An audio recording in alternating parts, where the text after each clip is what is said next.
नमस्कार दोस्तों, पशुपालन एक लाभदायी व्यवसाय इस यूट्यूब चैनल पर मैं नितेश आप सभी का एक बार फिर से स्वागत करता हूं। दोस्तों, अगर आपने अभी तक मेरे इस चैनल को सब्सक्राइब नहीं किया हो तो अवश्य सब्सक्राइब कीजिए। साथ ही बेल का बटन दबाना ना भूलें ताकि जब भी मैं कोई नया वीडियो अपलोड करूं तो उसका नोटिफिकेशन सबसे पहले आप तक पहुंच सके। तो दोस्तों, सबसे पहले मैं आपसे एक अनुरोध करना चाहता हूं कि दोस्तों, अगर आपको ये वीडियो पसंद आए तो लाइक और शेयर ज़रूर कीजिएगा, क्योंकि इस वीडियो में मैं आपको बकरों को खस्सी क्यों किया जाता है और खस्सी करने के लिए कौन कौन से औज़ार इस्तेमाल किए जाते हैं और ये औज़ार आपको कहाँ मिलेंगे, इस बारे में डिटेल्स में जानकारी देने वाला हूँ। दोस्तों, ये वीडियो आपके लिए ख़ास इसलिए है कि बहुत सारे लोगों को अभी तक ये पता नहीं है कि बकरे को खस्सी क्यों किया जाता है और उसका कारण क्या है और बकरों को खस्सी करने के लिए औज़ार कौन से होते हैं। तो आज के इस वीडियो में ये दो तीन पॉइंट्स मैं क्लियर करना चाहता हूँ कि बकरों को खस्सी क्यों किया जाता है, उसे कौन से औजार से खस्सी किया जाता है। तो दोस्तों, आज का ये वीडियो मेरा लेने का जो टॉपिक है, ये लेने का मेरा जो है उसके पीछे की वजह यह है कि मेरे अपने इस चैनल पर कुछ 4-5 दिन पहले एक अपने जो सब्सक्राइबर्स है उन्होंने एक कमेंट डाली थी। तो उसमें उन्होंने बकरों को खस्सी करने के बारे में एक सवाल किया था। तो मुझे लगा कि चलो यार, सभी को इस सवाल का जवाब मिलना चाहिए। तो दोस्तों, आज इस वीडियो में मैं जो इजी कुकिंग करके जो हमारे सब्सक्राइबर्स हैं, इन्होंने जो मुझे सवाल किया था, इसी का जवाब देने का मैं प्रयास करूंगा। वीडियो थोड़ा शॉर्ट बना रहा हूँ दोस्तों, ताकि आपको भी बोर ना हो और आपके सारे जो सवाल का जवाब जो है वो आपको इसमें मिल जाए। साथ ही दोस्तों, इस वीडियो के एंड में मैं आपको खस्सी करने के लिए जो औजार दिखाऊंगा वो औजार हमारे पास अवेलेबल है। तो ये औजार भी अगर आपको चाहिए तो आप हमसे परचेज़ कर सकते हैं। तो दोस्तों, उनका सवाल कुछ इस प्रकार से था कि इसकी खस्सी करने का फ़ायदा क्या और कैसे होता है, और खस्सी करने का मतलब नामर्द और बकरों को नस्ल कैसे बढ़ती है। तो दोस्तों, आज उनकी जो कमेंट्स है, उनसे कमेंट्स में जो उनका सवाल है उसका मैं एक शॉर्टकट में जवाब देना चाह रहा हूँ। तो सबसे पहले दोस्तों देखते हैं कि प्रजनन के लिए झुंड में केवल एक सशक्त बकरे की ज़रूरत होती है। तो दोस्तों, होता क्या है कि अगर जब हम बकरी पालन करते हैं तो हमें ऐसा बकरा चुनना पड़ता है कि जो सशक्त हो, सुदृढ़ हो और निरोगी हो, ताकि उससे आने वाली जो पीढ़ी हो वो सशक्त और सुदृढ़ बन सके। तो इसलिए झुंड में केवल एक बकरा होना चाहिए। दोस्तों, अगर आपके पास एक से ज़्यादा बकरे हैं, ऐसे में बकरियों के प्रजनन के लिए आपको चयन करना होता है कि किस बकरे से बकरी का प्रजनन कराएं, क्योंकि हमेशा उस बकरे को ही चुने जो सबसे ज़्यादा सक्षम और ताकतवर है, क्योंकि उसके जीन्स आने वाली पीढ़ी में पहुंचेगी। दोस्तों, क्या होता है कि हम आमतौर पर इन चीज़ों की तरफ ध्यान नहीं देते। अगर हमारे पास एक से ज़्यादा बकरे हैं तो हम बकरों को खुला छोड़ देते हैं। ऐसे में क्या होता है दोस्तों कि जो बकरा जो है उत्कृष्ट नहीं है या फिर सक्षम नहीं है, वो भी कभी कभी बकरी के साथ मीटिंग कर लेता है। ऐसे में जो आने वाली जो पीढ़ी होती है वो कमज़ोर पैदा होती है। इसलिए ध्यान रखें कि जो सबसे सक्षम है और सबसे सुदृढ़ है और जो निरोगी है, उसी बकरे से बकरियों का मीटिंग करना चाहिए। ठीक है, तो इसलिए ये प्रॉब्लम ना आए, तो इसके लिए ऐसे में आपके पास अगर एक से अधिक बकरे हैं तो आपको सक्षम बकरों को छोड़कर दूसरे बकरों को खस्सी करना चाहिए। तो खस्सी करने का सबसे पहला और महत्वपूर्ण कारण ये है कि अगर आपके पास एक से ज़्यादा बकरे हैं और आपको जो ब्रीडिंग के लिए जो बकरा चाहिए, उसके अलावा जो दूसरे बकरे हैं वो दूसरे बकरियों के साथ ब्रीडिंग ना करें, इसीलिए वो दूसरे बकरों को खस्सी करने के लिए बकरों को खस्सी किया जाता है। जिस कारण आने वाली जो पीढ़ी है, ये पीढ़ी सक्षम रहेगी, सुदृढ़ रहेगी और निरोगी रहेगी। तो आशा करता हूँ दोस्तों कि आपको समझ में आया होगा। अगर आपको किसी तरह से कोई सवाल है तो इस वीडियो के डिस्क्रिप्शन में या वीडियो के नीचे अवश्य कमेंट करें। बढ़ते आगे दोस्तों, झुंड में एक से ज़्यादा बकरे रखना खतरनाक साबित हो सकता है। तो ये दूसरा कारण है दोस्तों कि बकरों को झुंड में रखना एक खतरनाक साबित होता है। तो सबके मन में सवाल होगा कि यार, ये बकरे कैसे क्या खतरनाक साबित होंगे। तो चलो दोस्तों, इस सवाल का भी मैं आपको जवाब दे देता हूँ। वयस्क बकरे काफ़ी आक्रामक होते हैं। ऐसे में अगर आपके पास एक से ज़्यादा बकरे हैं तो वो आपस में या झुंड में किसी बकरी या फिर आपको भी घायल कर सकते हैं। दोस्तों, आपने देखा होगा कि अगर आपके पास बकरा है, अगर वो बकरा हीट में आता है तो काफ़ी एग्रेसिव, काफ़ी उत्तेजित हो जाता है, और ऐसे में वो जो है दूसरे बकरी या फिर दूसरे बकरों को मारने में तुला रहता है और कभी कभी जो है मालिक पे भी हमला कर देता है। ऐसे में अगर आपके पास जो ब्रीडिंग का बकरा है उसे ही रखेंगे और जो दूसरे बकरे जो ब्रीडिंग के लिए नहीं रखे तो उनको खस्सी करेंगे, तो आपको ये परेशानी से आपको छुटकारा मिल सकता है।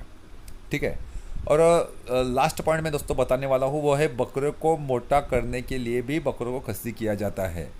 तो काफ़ी सारे लोग हैरान होंगे कि यार बकरों को मोटा करने के लिए, मोटा करने में और खस्सी में क्या क्या जो है क्यों किया जाता है, उसका क्या जो है संबंध है। तो दोस्तों उसके बारे में जान लेते हैं। दोस्तों जब आपने देखा होगा कि जब बकरा हीट में आता है तो वह अपनी पूरी एनर्जी बकरियों के पीछे नष्ट कर देता है। ऐसे में हीट में आया हुआ बकरा खाना पीना छोड़ देता है, जिस कारण बकरे का वज़न कम होने लगता है।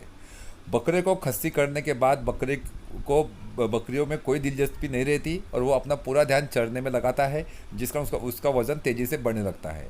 दोस्तों आपने देखा होगा कि जब बकरा हीट में आता है तो उसका पूरा ध्यान जो है बकरियों की तरफ होता है और वो खाने पीने की तरफ कोई ध्यान नहीं देता। वो जो उसका रूटिंग पीरियड होता है, यानी उसे रूट का कहा जाता है, यानी हीट का जो समय होता है उस दौरान वो काफ़ी सारी बकरियों के साथ मीटिंग करता है, जिस कारण उनकी जो एनर्जी है वो एनर्जी डाउन हो जाती है और वो खाने पीने में ध्यान न देने की वजह से उसका वेट लॉस भी काफ़ी तेज़ी से होता है।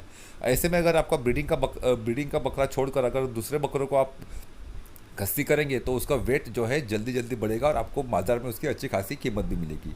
तो इसका मतलब ये है कि अगर जो ब्रीडिंग के बकरे नहीं हैं उनको अगर हम खस्सी करेंगे तो उससे हमें अच्छी खासी जो है कीमत मिल सकती है। तो बढ़ते दोस्तों अपने नेक्स्ट पॉइंट की तरफ। अपने नेक्स्ट पॉइंट है बकरे को खस्सी करने वाले औजार कौन कौन से होते हैं। तो काफ़ी सारे लोगों ने सर्च किया होगा, काफ़ी सारे लोगों ने देखा भी होगा, तो आज मैं उसके थोड़ा सा एक हाईलाइट कर देता हूँ। तो सबसे पहले दोस्तों ये होता है कि इसके कहते हैं बर्डिज़ो, यानी खस्सी करने का चिमटा। आमतौर पर ये आपके पास के वेटरनरी हॉस्पिटल में, जो सरकारी हॉस्पिटल है या प्राइवेट कोई प्रैक्टिस कर रहा है उनके पास ही मिल जाएगा।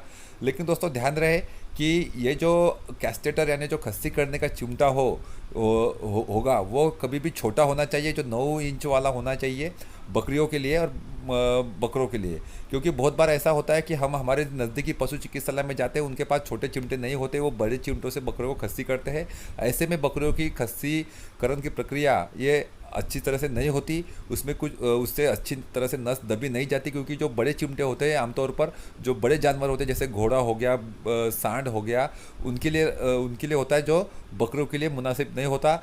अगर आपको खस्सी करना है बकरियों या फिर बकरों को या भेड़ को, तो आपको इसी तरह के जो 9 इंच का जो बर्डिज़ो कहा जाता है जिसे खस्सी करना चिमटा, उससे ही करना चाहिए। तो दूसरा एक औजार मिलता है दोस्तों, वो उसके कहते हैं रबर बैंड और इलास्टेटर। ठीक है दोस्तों, जिस तरह से आपने कभी प्रयोग किया होगा, अगर आपके उंगली में आप कस के रबर बांध के छोड़ दे तो आपकी उंगली कुछ देर के बाद सुन्न पड़ जाती है और वो उसका रक्त प्रवाह रुक जाता है। तो कुछ इसी तरह की टेक्नोलॉजी पे ये जो रबर बैंड और इलास्टेटर काम करता है। अगर ये जो रबर बैंड है, ये जो आप स्टील की जो एक औजार देख रहे हैं, उसमें ये रबर बैंड डाल के खींच के बकरों के अंडाशय में डाल दिया जाता है और उसकी नसें जो है ये चोकअप की जाती है, बंद की जाती है। उसके कारण क्या होता है दोस्तों कि बकरों के अंडाशय में को जो है ब्लड सर्कुलेशन नहीं होता, जिस कारण 10 से 15 दिनों में उसका अंडाशय सूख के वो कभी कभी झड़ भी जाता है और या फिर वहीं पे रह के बकरे का खस्सी हो जाता है। ये प्रक्रिया ब्लडलेस है, यानी इस प्रक्रिया से बकरे को किसी तरह से कोई जख्म या फिर कोई जो है परेशानी नहीं होती। लेकिन इसमें स्वेलिंग कुछ दिन आती है, लेकिन अगर हम इसे अच्छे से ट्रीटमेंट करें, अच्छे से एंटीबायोटिक दें, तो आसानी से इससे भी हमें छुटकारा मिल सकता है।